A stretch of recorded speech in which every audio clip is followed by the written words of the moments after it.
Baiklah, Assalamualaikum warahmatullahi wabarakatuh. Kami dari kelompok A2 akan mempresentasikan hasil kerja kami dengan tema surat undangan. Yang beranggotakan saya sendiri Muhammad Hanifatur Rahman, Saya Titi Sono Wijayanti. Saya Winda Sukmaprati. Saya Rati Alvariana. Saya Wibi Muhammad Arafi. Saya Zahrani Mufidah Anwar. Saya Nurat Mila Gili. Saya Juli Antasia. Saya Fatika Aprilia. Saya Muhammad Alwan Maruf. Saya Yunda Aidia Maharani. Saya Nabila Francisca. Dan saya Siti Mas Ahmad.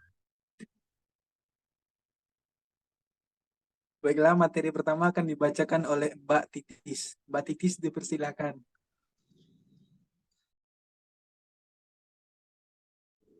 Baik, yang pertama yaitu ada pengertian. Surat merupakan salah satu alat komunikasi tertulis, bersifat praktis, efektif, dan ekonomis. Sedangkan surat undangan merupakan surat yang biasanya berisi ajakan atau permohonan, atau ajakan kepada seseorang untuk mengikuti kegiatan atau acara yang diadakan oleh si pengirim surat. Penulisan nama dan alamat si penerima merupakan hal terpenting yang harus diperhatikan agar undangan tersebut tidak salah sasaran. Untuk fungsinya, yaitu surat undangan biasanya digunakan untuk memanggil atau mengundang seseorang untuk menghadiri acara tertentu. Contohnya surat undangan, misalnya surat undangan pernikahan, surat panggilan kerja, surat panggilan kepolisian, dan banyak hal lainnya. Selanjutnya akan dipresentasikan oleh Winda Sukma Pratiwi. Baiklah, untuk jenis surat undangannya itu ada 3, yaitu yang pertama undangan resmi, yang kedua surat undangan setengah resmi, dan yang terakhir surat undangan tidak resmi. Baiklah, di sini teman-teman kita bisa lihat bersama-sama bahwa surat undangan itu terbagi 3 jenis. Baiklah, selanjutnya akan dibacakan oleh Ratih.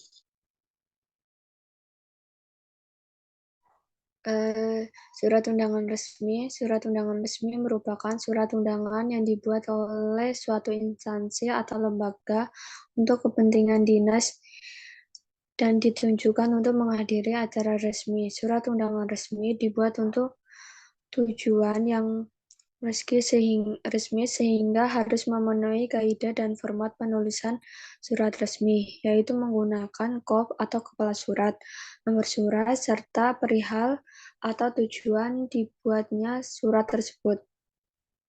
Selain itu juga harus menggunakan bahasa baku serta memperhatikan format surat yang berlaku. Nama perorangan atau lembaga yang diundang juga perlu dicantumkan secara lengkap. Terakhir, nama dan jabatan orang yang bertanggung jawab harus ditulis lengkap karena berhubungan dengan pentingnya acara tersebut, dan jangan lupa untuk membutuhkan cap instansi atau lembaga yang mengundang. Contoh surat undangan resmi antara lain surat undangan rapat organisasi, surat undangan pelantikan jabatan, surat undangan dinas, dan sebagai berikut.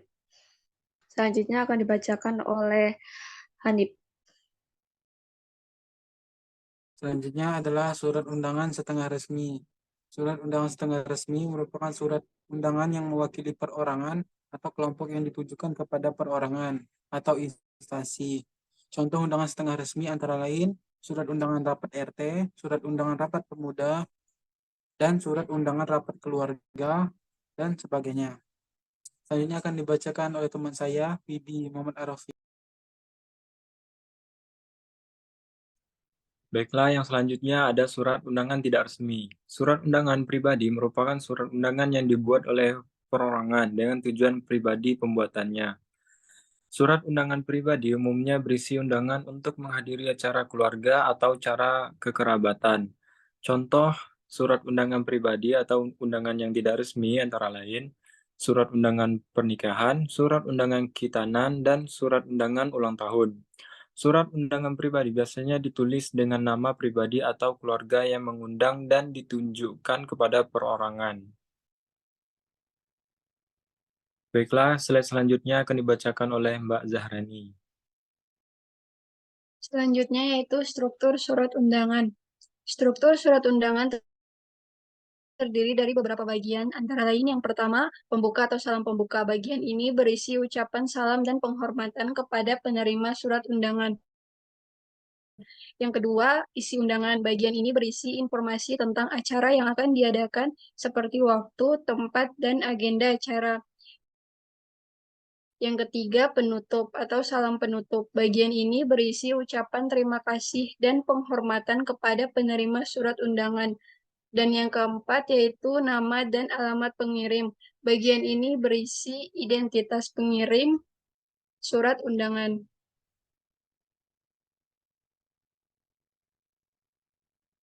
Selanjutnya akan dibacakan struktur surat undangan. Sedangkan struktur surat undangan resmi memiliki tambahan bagian antara lain yang pertama, kop surat. Bagian ini berisi nama instansi atau lembaga yang ditulis dengan huruf kapital, alamat instansi atau lembaga yang lengkap, dan logo instansi atau lembaga. Yang kedua, tanggal surat dibuat. Bagian ini berisi tanggal dibuatnya surat undangan. Yang ketiga, nomor surat. Bagian ini berisi nomor urut surat undangan. Yang keempat, nama dan pihak pengirim. Bagian ini berisi identitas lengkap pengirim surat undangan. Yang kelima, lampiran. Bagian ini berisi informasi tentang dokumen atau bahan yang dilampirkan pada surat undangan. Yang keenam, tanda tangan lengkap dengan stempel instansi. Bagian ini berisi tanda tangan dalam surat undangan dan stempel instansi atau lembaga. Sedangkan struktur surat undangan resmi memiliki tambahan bagian, antara lain satu, kop surat. Bagian ciri-ciri surat undangan resmi. Adapun ciri-ciri surat undangan resmi antara lain menggunakan aturan format yang baku dalam penulisannya, memakai dalam surat resmi terdapat nomor surat, lampiran, dan perihal, memakai bahasa resmi atau formal, menyertakan cap atau stempel dari lembaga resmi tersebut. Selanjutnya dibacakan oleh Fatika. Selanjutnya, ciri-ciri surat undangan setengah resmi. Adapun ciri-ciri surat undangan setengah resmi yang membedakannya dari surat resmi yaitu kop atau kepala surat, yang kedua nomor surat, yang ketiga lampiran surat, yang keempat salam pembuka, tujuan surat. Selanjutnya akan dibacakan oleh Muhammad Alwan.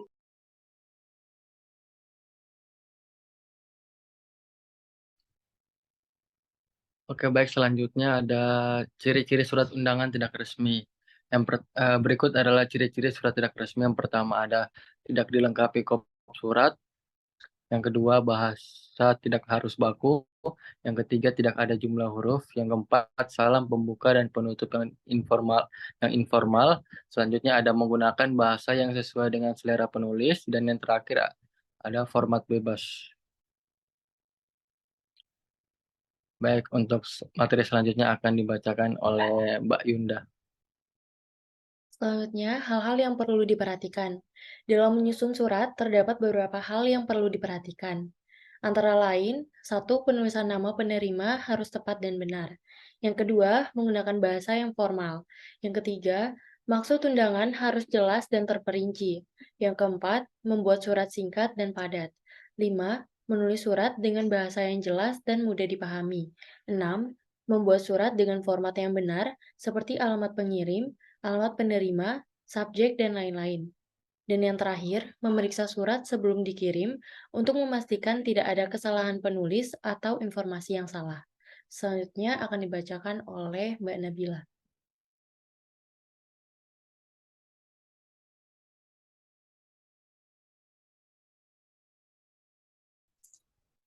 Ini adalah contoh surat undangan. Next. Terdiri dari kop surat, yaitu program studi D3 Radiologi, Fakultas Ilmu Kesehatan, Universitas Asia Yogyakarta.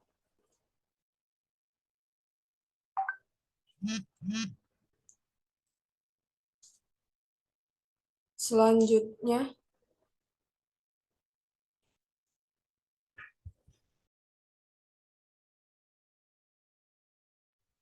terdapat nomor, tempat, dan tanggal surat. Lalu yang selanjutnya ada penerima surat dan ada salam pembuka. Berisikan isi suratnya, puji syukur kita panjatkan kepada Allah Subhanahu wa Ta'ala yang telah melimpahkan rahmat dan hidayahnya kepada kita semua. Salawat dan salam selalu tercurahkan kepada junjungan kita Nabi Muhammad SAW beserta keluarga dan para pengikutnya sampai akhir zaman. Lalu terdapat salam penutup, terdapat pengirim surat, yaitu Ketua Prodi D3 Radiologi. Itu saja presentasi dari kelompok kami. Jika ada kekurangan, mohon dimaafkan. Itu